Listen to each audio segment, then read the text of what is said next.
Good morning, Brighton. Okay, it's an interesting story. I'm an ex-banker, and as a result of the crisis in 2007, I was appalled at many of the things that happened. And I decided to set out and try and find a better way to make credit ratings. Sounds like a mundane thing to do, but if you're a banker, that's a very interesting topic. Now, the reality is that that's where I started. Where I ended up was a completely unexpected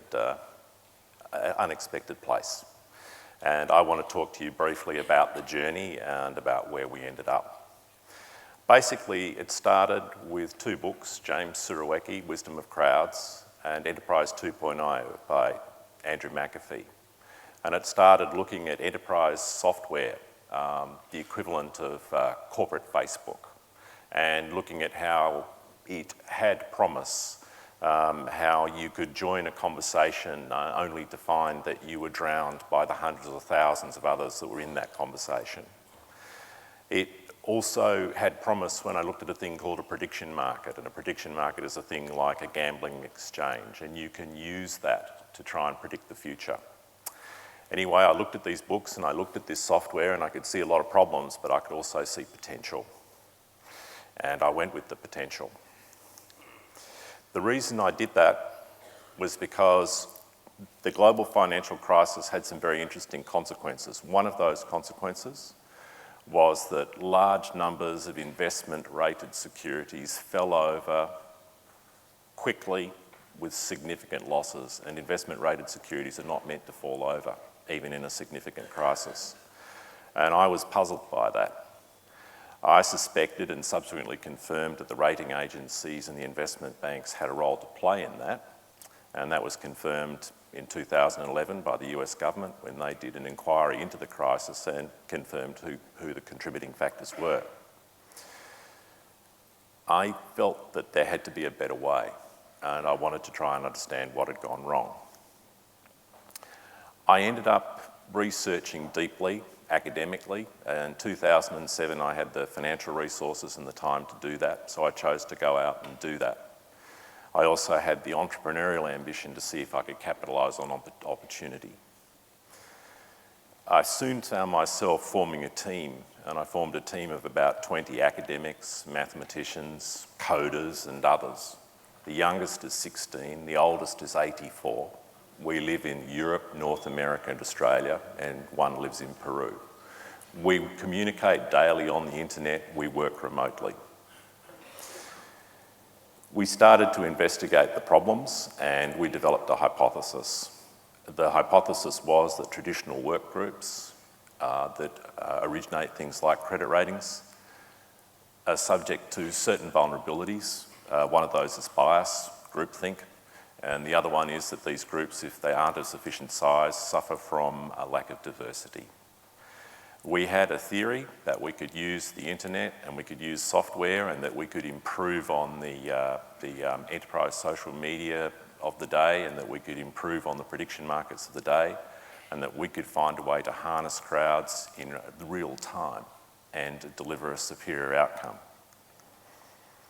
To do that, we went and researched the status quo. We looked at what's called open group work. Open group work is a thing you're all familiar with. When it works, it's really great. When it works, it's an example of collective intelligence where the product of the group is greater than the product of the individuals. When it doesn't work, we've all been there. It's bias, it's social bias, it's groupthink. It's a lack of diversity, and the lack of diversity limiting the perspective. But we also found in our research an interesting conundrum. The more complex, the more difficult the task, then the smaller the optimal group size, to the point where if you're trying to tackle a difficult task, the optimal group size is 3 to 4. We also did some research on how that might translate on the internet. We found, interestingly enough, academic research that suggested in the game World of Warcraft, the optimal group size is, you guessed it, 6 or less.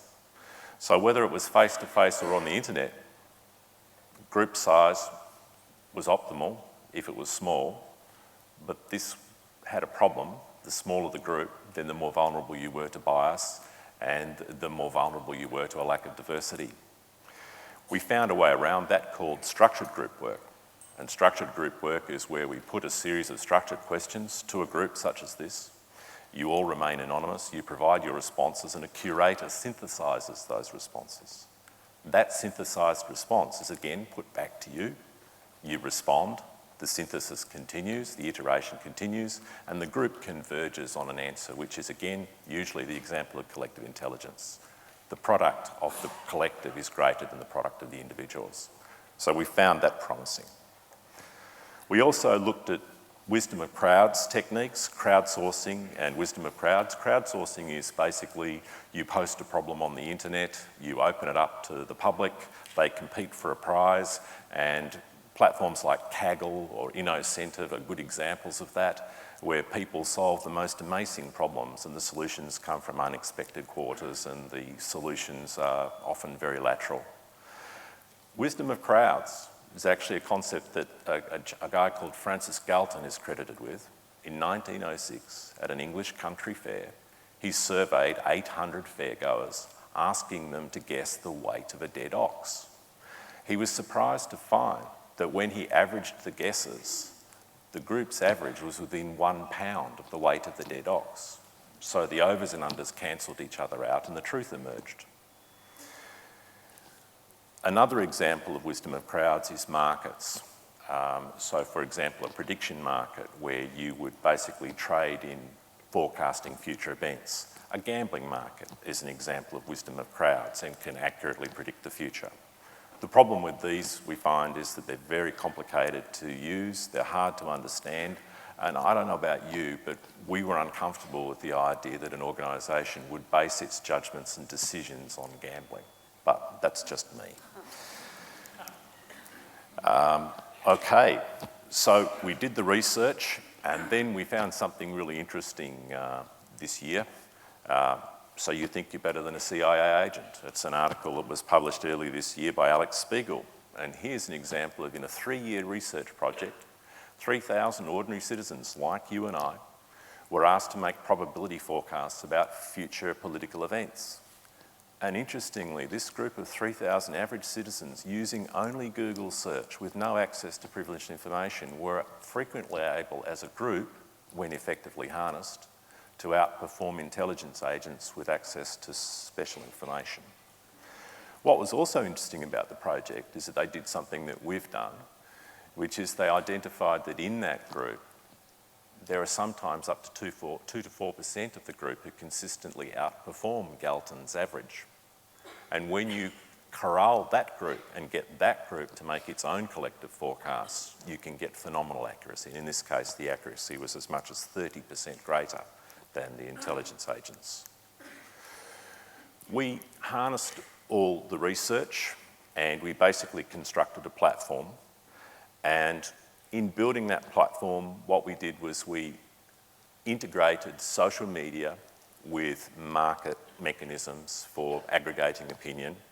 And I can't speak any more simply than that, I'm sorry. And then what we did is we introduced 4 important innovations. We designed a platform that my mother can use intelligently and easily, and I mean that seriously. So we made it accessible and readily understandable. We also eliminated the gambling metaphor, and so I designed a way to reward and recognise people financially for their contribution to the collective output. And that was quite a significant innovation. And what we also did is we, in the style of the structured work group where you did the Delphi and you did the structured questions and we iterated, we designed an electronic equivalent of that so that we could integrate narratives with the numeric estimates you were making. And in the process of doing that, we were able to gain insights into the successful forecaster's thinking and then synthesise those insights. Finally, what we did is that one of the things we haven't talked about here is not only have traditional ways of trying to solve this been difficult to use, organisations have found them hard to integrate into their social, their political and their cultural norms. And so we found some innovative ways to do that. But what surprised me in doing this was that I also discovered something else with my team. And that's what I want to close with. The hypothesis is this. Basically, you and I make judgments and decisions every day. And in making those decisions, we make an assessment of the trustworthiness and the reliability of the inputs to our decision, whether it's people or information. In a face-to-face or a small high-trust environment, it's fairly easy to make those assessments, and we all know what the cues are. But as we all understand, as groups and as societies scale, it's necessary for you to rely on strangers and to make judgments about strangers. And to do that, you rely on trust proxies, and you rely on intermediaries who generate those proxies. What do we mean by that? It means that you rely on rating agencies to tell you whether you can trust the person or the company that you're going to invest in. And you use that trust proxy, the rating, to make your judgment or decision. A brand is a reputation proxy. A bank is an intermediary that you trust to stand between depositors and lenders that you don't know. A regulator is someone you trust to responsibly license strangers to conduct business with you. There are any number of examples of trust proxies. Traditionally, those trust proxies, those ratings, are constructed by people like the employees of the rating agencies. They work in small high-trust groups. And as our research established, small high-trust groups work really well when they work, but when they don't work, they're disasters. It's very hard to filter bias, and it's very hard to sort for the lack of diversity.